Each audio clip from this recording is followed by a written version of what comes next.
Eh bien bonjour, nous étions en train d'étudier le climat. Et lors du dernier cours, vous en souvenez peut-être, nous avons étudié l'impact du climat sur les activités humaines et notamment un exemple avec, dans les Landes, l'érosion du littoral.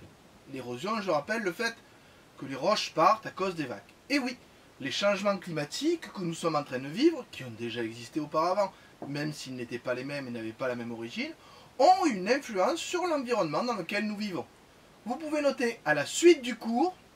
Grand 3, activités humaines et climat sont liés, point. Les climats ont une influence directe ou indirecte sur les activités humaines, point.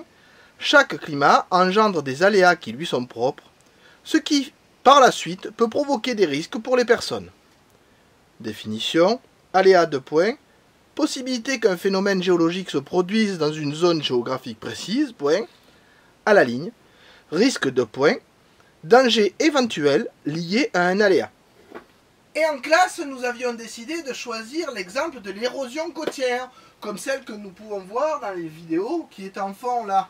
Effectivement, cette falaise qui soutient des bâtiments ne risque pas de durer éternellement à cause des vagues qui frappent en bas. Et on voit des morceaux qui peuvent partir entièrement. Donc c'est bien l'érosion côtière qui pose problème, c'est ce que nous avions vu en classe, mais ces images-là sont quand même très parlantes. En parlant du cours, vous pouvez noter à la suite de la leçon.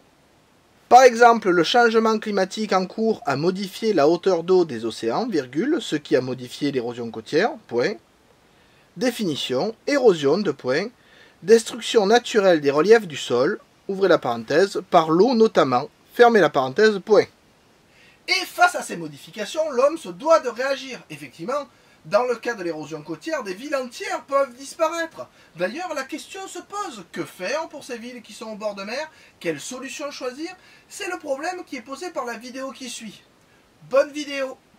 Ault, une ville d'une beauté endormie, nichée en lisière de falaises. Son histoire, c'est aussi une lutte inégale contre l'avancée de la mer. Avant 1700, il y avait une ville basse, un quartier de pêcheurs, englouti un jour de tempête.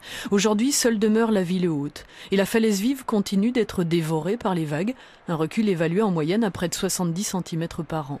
Au début des années 70, une digue a été construite, puis un ouvrage en béton pour ralentir l'effritement, des protections qui vieillissent. L'inquiétude est immense pour les habitants du front de mer.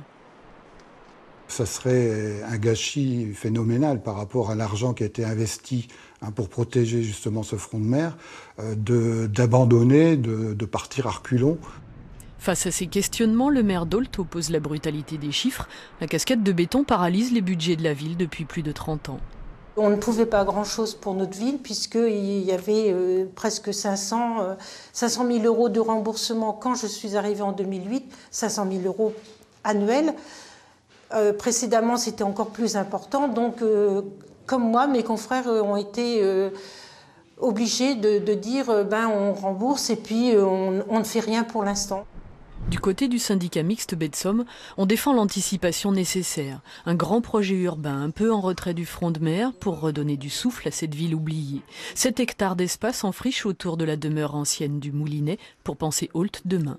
C'est important de remettre en place différents services, des logements, des commerces, peut-être des administrations également sur le Moulinet. Mais encore une fois, il n'est pas question non plus de transférer le centre-ville d'Ault sur le Moulinet. Des enjeux majeurs auxquels les habitants veulent être associés. Ce soir, les élus du syndicat mixte et de la ville ont accepté de répondre à l'invitation de l'association Ault Environnement. Les questions seront, c'est sûr, nombreuses. Et ce sera tout pour aujourd'hui, car en classe, la prochaine fois, nous essaierons de voir comment l'homme peut réagir face à ces modifications climatiques, quels choix il peut faire pour trouver des solutions pour que son environnement reste le plus viable, le plus confortable, si on peut dire, possible pour lui. À bientôt!